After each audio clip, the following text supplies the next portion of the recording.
Russian President Vladimir Putin announced last week that going forward, payments for its gas exports must be made in rubles, the Russian currency. This would apply to countries that have implemented sanctions against Russia for its ongoing war in Ukraine and an effort to salvage Russia's crippled economy.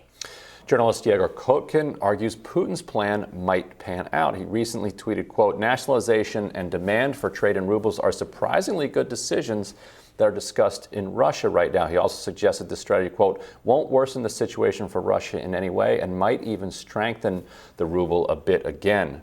So to discuss his takeaway, Egor, who is in Moscow, joins us now. Thank you for being here. Hello, Ryan. Hello. Thank you for having me. Yeah, and so you're by no means a supporter of Vladimir Putin or his policies in the past, yet you've been making some interesting points in your columns and also on Twitter that the West may actually be forcing him to break from neoliberalism in a way that could have some reverberations that the West may not expect. What are you seeing as the economy kind of I guess reacts to the Western sanctions and the pressure? Well, the main point of understanding of Putin that he never had any ideology prior to becoming president, so he kind of reinvented himself already when he had the job. So, and many of these his convictions about how economics should work was just imposed on him through the 90s. It was just a neoliberal dogma, and this dogma have its obviously, maybe not so obvious, but very important limitations. And right now we are meeting them. And because of these sanctions, because of this economic assault regime on Russia right now going on, we have the forcible divorce from the neoliberal dogma. And intuitively, a Russian government that I wouldn't credit being very great in like strategic understanding of economics, intuitively there is something of some good decisions that might work out, might not work out for Russia per se, because Russia right now in this predicament, well, it happened very suddenly, and Russia in many ways, some ways it's prepared, some in many ways not. So for Russia, it might not work out well, but the world is watching, and this is much more important thing that I wanted to share some light on. And to explain further that, what I mean, I have to provide some historical perspective. It's Sure. important because otherwise it would be worthless, the whole talk right now. So we should look into like 100 years perspective and understand that prior to 90s, there was concept of the three worlds, like first world, metropolis, colonial metropolis, West prior and Japan. Then goes third world, so colonies, and second world, socialist bloc that was a departure from the previous colonial world order.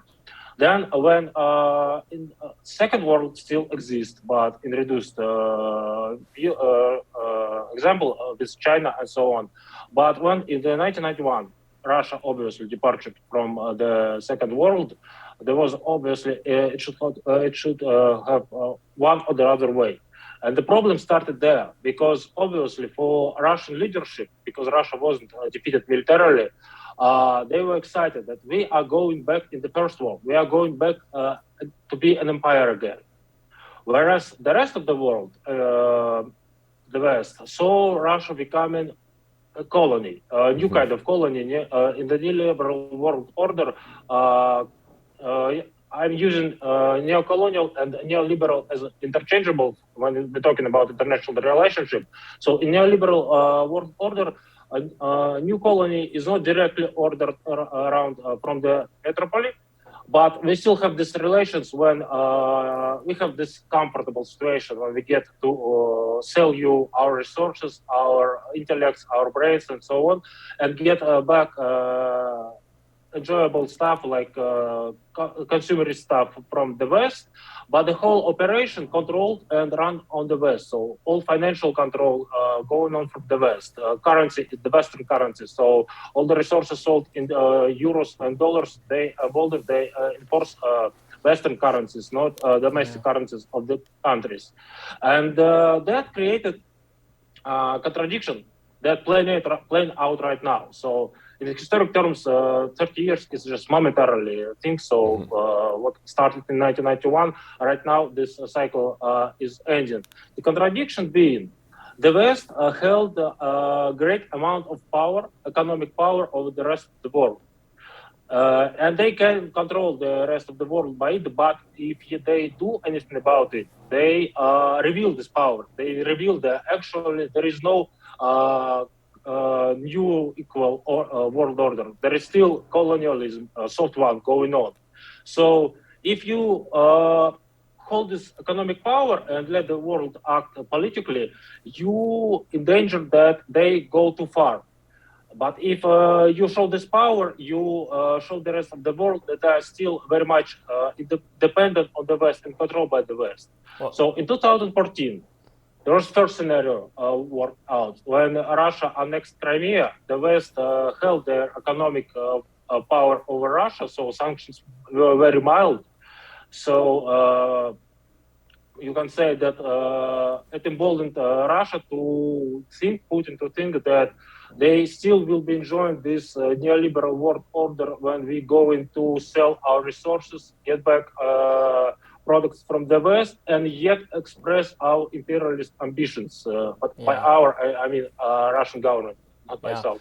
Well, we want to ask you about another point you made, though, and that was, you said President Biden, quote, did not even know how correct he was calling the rearrangement of the world order. So can you expand on that part of it for us? Yes, exactly. I'm going to that. And right now, so the soft version didn't work because West didn't express this their economic power over countries like Russia. So Russia went further with imperial ambitions. And right now, West call all the backstops and expressed this economic power over Russia. And right now, it shows the rest of the world. Masks being off, so if you act politically as a sovereign country, even if we're going talking about some aggressive acts of violence like invasion or war or some domestic repressions, but if you act independently from the West, you will be called out economically. You might be destroyed. And what's going on with Russia, that's the thing that the rest of the world right now watching. I'm talking about China, I'm talking about India, I'm talking about Middle East, I'm talking about probably Africa and the rest of the world. Because right now the balance of power, producing power, population power, economic power is shifted very much to outside of the West. And the rest of the world, looking at a Russian example, I see that no, West still controls much of the relationship through the economic power. So now this, I hear this fear on economic channels that now we are going through deglobalization. But the globalization in neoliberal sense was basically neocolonialization. And right now we are going through de-imperialization, the second step of the de-imperialization, when the countries outside of the West will more rely on their currencies. But Egor, what is that? Economic conventions. Egor, what is that? So what is? I think this is an extremely important point because in the West we think, oh well, sanctions are going to they're going to discipline Russia and Russia's going to get back into its kind of neo-colonial place. But what does it look like inside Russia to have this divorce going on? Well. Russia, as you could say, dig on its heels. I mean, Russian people feel these economic sanctions as a separate war, and it's actually a separate war, or at least second front of the same war. There is an assault going on Ukraine, unfortunately, but there is also, apart from defensive support to Ukraine, there is going on economic assault on Russia. This is the separate one. This is a punishment from Russia departure from this neoliberal standard when you get to be a part of a new world order if you don't have your own political sovereignty. Again, even if it includes some unsavory things to do, like it's freedom of speech. Freedom of speech allows people say stuff that you might be vehemently disagree with, but you respect it. So on the international scene is like that. You might be agree with the actions of the government, but you have to give them sovereignty to do this and to do them and to deal with their consequences in order to respect the sovereignty. There is no actual respect for the sovereignty, and right now Russian people recognize it as well. And we are not here feeling the repercussions of the sanctions yet. It's going the cruel, I would say, irony or a cruel joke of sanctions that they will roll out the most effects of them long over after the hot part of war, probably, if it won't go for years, but like for months. The effects of the sanctions, most significant, will roll out when the hot part of the war is long over. So it won't have no actual effect on the continuation of the war. So, but it will hit us harder later. But right now, I see that people are bracing for impact. There is an enormous amount of solidarity going on in Russia among businesses. There is, of course, eyes turned on the east, on the south. People who were previously competing with each other now collaborating with each other. And one of the other effects, I wouldn't say good effect, but it's a reality, support for Putin again growing. Exactly the way as it was growing for Putin after 2014 in Crimea. Or like it was growing for George Bush after 2011, 9/11, 2001, and after right after invasion in Iraq, because people feel basically Putin's regime being strengthened from outside. So because corruption, as we can see right now, with, like it's going on with the Russian warfare, corruption deteriorated Putin's regime and the state institution of the Russia during the last 20 years enormously. But now the processes that might weaken Russia from inside, now Russian regime being strengthened from outside, because again, we don't have any choice but face the wrath of the rest of the world. And if we think that allow to Putin to be a part of the Western world and be accepted world leader of G20 and so on for rest 10, 15, 20 years is bad. Think of this, how much worse if there is isolated Russia and some form of Putin's regime will exist for 50, 60, 70 years, like it's going on right now in Iran and North Korea and whenever. So we have 3 generations of autocratic leaders changed in North Korea after the Korean War, after the Western blockade. So you can see that the opposition that having Putin as accepted leader on the world stage might be bad. But you have he's 3 definitely generations grown of Putin's in the sphere right now. Yeah, it's very interesting. Yeah, it's interesting that people are now rallying around the flag. I mean, we're not seeing that here in the United States as much because we're not actually at war, so we're not so that we're divided on what's going on and all.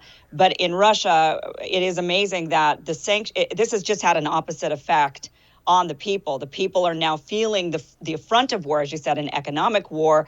And so the people are bracing, from what it sounds like, from what you're saying, and from also my sources over there, is that, people are just saying, all right, I guess we're in it. This is war. And now we're rallying up and we're going to make Russia strong again. And it seems to be working. The ruble is up. The ruble is almost back, guys, to where it was before the war. Yeah. So, I mean, it's strengthening rapidly. Amazing. Well, we got to leave it there. But Egor, thank you. Sorry, we got to go. We got another guest coming. But thank you so much for joining us, and we would love to have you back again. Thank you for your perspective. Thank you. We'll have more Rising right after this.